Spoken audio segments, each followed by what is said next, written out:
अभी हम लोग वर्ग 10वीं के चैप्टर 4 जो द्विघात समीकरण है उससे संबंधित प्रश्न को हल करने का साथ ही समझने का प्रयास करेंगे। द्विघात समीकरण में सबसे पहले हमें मालूम होना चाहिए कि इसका सामान्य रूप क्या होता है। द्विघात समीकरण का द्विघात समीकरण का सामान्य रूप या जनरल फॉर्म या कह सकते हैं व्यापक रूप जो होता है ax² + bx + c = 0। यह जो है द्विघात समीकरण का सामान्य रूप है। इसके अलावा इसमें हमें जानकारी रखने के द्विघात समीकरण कौन कौन से समीकरण द्विघात समीकरण होते हैं, यानी जिसका घात 2 होगा उसे हम लोग द्विघात समीकरण कहते हैं। जैसे कि एग्जाम्पल में ले सकते हैं ये x², यह भी द्विघात समीकरण है, या x² - 9 है, यह भी एक द्विघात समीकरण है। 3x² + 2x + 5 = 0 दिया रहेगा, यहाँ भी =0 दिया रहेगा, बराबर 0। तो ये भी द्विघात समीकरण के उदाहरण है।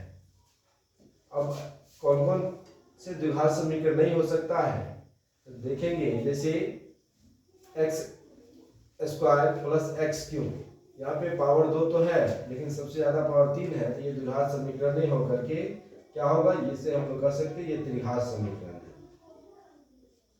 क्योंकि सबसे अधिक पावर कितना है, 3 है। जैसे कि और भी देख सकते हैं ये x² + √x + 5, तो इसे भी हम लोग द्विघात समीकरण नहीं कह सकते क्योंकि यहाँ पे रूट में x है।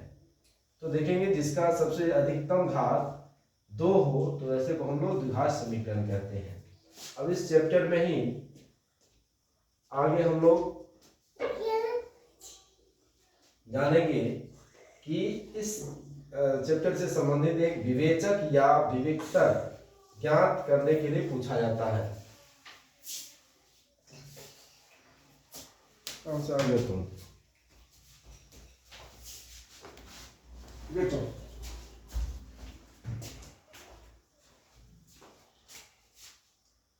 इसमें विवेचक या तो इस चैप्टर में हम देखेंगे कि एक समान रूप याद रखना, दूसरा एग्जाम्पल इस तरीके से हम लोग को याद रखना है, और विवेचक या कहा जाता है विविक्तर। प्रश्न रहता है कि विवेचक ज्ञात करे या तो विविक्तर ज्ञात करे। इंग्लिश में उसको डिस्क्रिमिनेंट कहते हैं, इसलिए इसे डी से भी दिखाया जाता है। एग्जाम्पल के तौर पे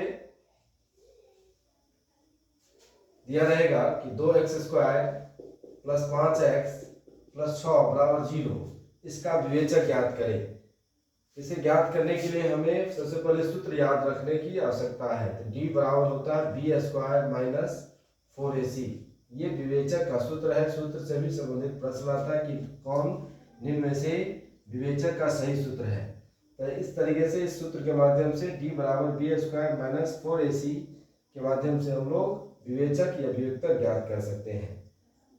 यहाँ पे ज्ञात करेंगे, देखेंगे कि a का वैल्यू कितना है, 2 है, b का वैल्यू 5 है, c का वैल्यू 6 है।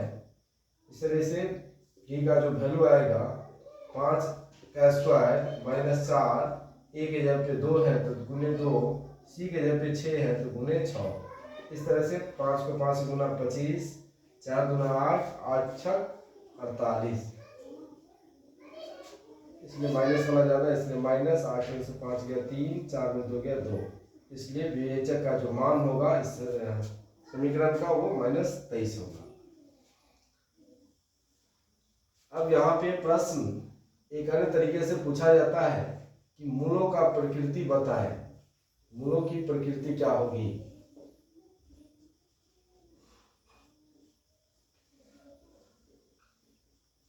जब मूलों की प्रकृति बताने के लिए कहा जाए तो हम लोग यहाँ पे d का ही वैल्यू निकालते हैं। यदि d का वैल्यू निकालने पर यानी विविक्तर निकालने पर d का मान यदि 0 आता है, यदि हम विवेचक हल करेंगे और d का वैल्यू 0 आता है तो इसे हम लोग कहते हैं कि मूल क्या है, समान है। मूल वास्तविक और समान है, मूल वास्तविक और समान है। एग्जाम्पल में ले सकते हैं x square plus 4x plus 4 बराबर 0। अब यहाँ पे d का वैल्यू निकालेंगे तो सूत्र क्या है, B square minus 4ac। D के यहाँ पे 4 है तो 4 का स्क्वायर माइनस 4, ए के यहाँ पे 1 है गुने 1, सी के यहाँ पे 4 है। 4 का स्क्वायर 4 चौका 16, 4 का 4, 4 चौका 16, 16 गया तो 0, यानी डी का वैल्यू यहाँ पे 0 आया है। तो यहाँ कह सकते हैं कि इस प्रश्न का कहेगा मूलों की प्रकृति बताने के लिए, तो हम लोग इस तरीके से डी का वैल्यू निकालेंगे। तो डी का मान 0, यहाँ लिख सकते हैं इसका मूल वास्तविक और समान है। अर्थात यदि x का वैल्यू इसका निकाला जाए तो दोनों x का जो मान आएगा दोनों का दोनों समान आता है, यानी दोनों का दोनों बराबर आएगा। दूसरे तरीके से यदि d का मान 0 से बड़ा है, यदि d का मान 0 से बड़ा है तो मूल क्या होगा, यानी मूल की प्रकृति क्या होगी, d का मान हमेशा 0 से बड़ा जब आएगा जब d का वैल्यू प्लस में होता है। इस तरीके से इसका मूल की प्रकृति कैसी होगी, तो इसका मूल का प्रकृति जो होगा, मूल वास्तविक तो होगा लेकिन असमान होगा, मूल वास्तविक और असमान होगा। इसका भी एग्जाम्पल हम लोग लेकर देखते हैं। X square plus 9x plus 8 बराबर 0। इसको हल करते हैं, यहाँ भी d का वैल्यू निकालेंगे, B square minus 4ac, B के यहाँ पे 9 का स्क्वायर 4 गुने यहाँ a का वैल्यू 1 गुने 8, 9 9 81 और 4 8 32,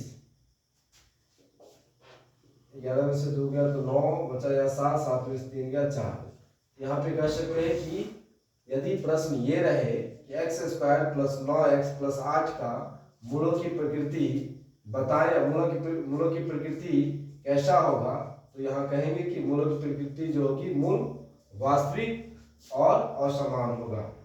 अतः कह सकते हैं इसका मूल वास्तविक तो होगा, यानी मूल निकलेगा लेकिन दोनों मूल समान नहीं होंगे, यानी मूल वास्तविक और असमान होगा।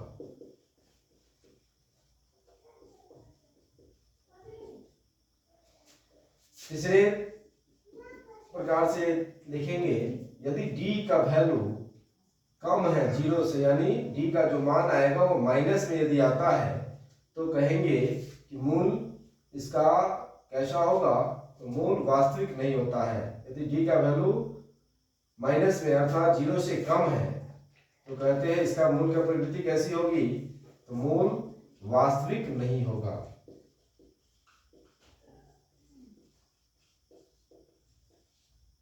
एग्जाम्पल इसका ले सकते हैं, x square plus 3x plus 9 बराबर 0। इसका हल करेंगे तो d बराबर आएगा 3 का स्क्वायर माइनस 4 गुने 1 गुने 9, यानी 3 3 9 और 4 9 36, अर्थात माइनस 27, यानी d का जो वैल्यू आया माइनस 27 आया। तो यदि प्रश्न ये रहे कि x square plus 3x plus 9 का मूलों का प्रकृति क्या होगा, तो पुनः हम लोग यहाँ पे d का वैल्यू निकालते हैं, तो d का वैल्यू यहाँ माइनस में आता है, अर्थात d का जो वैल्यू है ये 0 से कम है। तो कह सकते हैं निश्चित तौर पे कि मूल इसका जो मूलों की प्रकृति होगी वो क्या होगा, मूल वास्तविक नहीं है। तो इस तरीके से चैप्टर 4 में विविक्तर से संबंधित प्रश्न आते हैं, तो इसलिए हमें विविक्तर का सूत्र निश्चित तौर पे याद रखना चाहिए, d बराबर बी स्क्वायर माइनस 4ac। प्रश्न इसमें इस तरीके से रह सकता है कि विविक्तर निकालने के लिए इसके अलावा जो प्रश्न आता है मूलों की प्रकृति बताने के लिए, मूलों की प्रकृति बताने के लिए कहा जाएगा, यहाँ पे 3 तरह का केस आता है। पहला, डी का मान आएगा 0, तो 0 आएगा तो हम लोग निश्चित तौर पे इसका मूल का प्रकृति क्या होगा, तो मूल का जो प्रकृति होगा अर्थात मूल वास्तविक और समान होगा। यदि डी 0 से बड़ा होता है तो उसका जो मूलों की प्रकृति होगी वो मूल वास्तविक होगा और असमान होता है।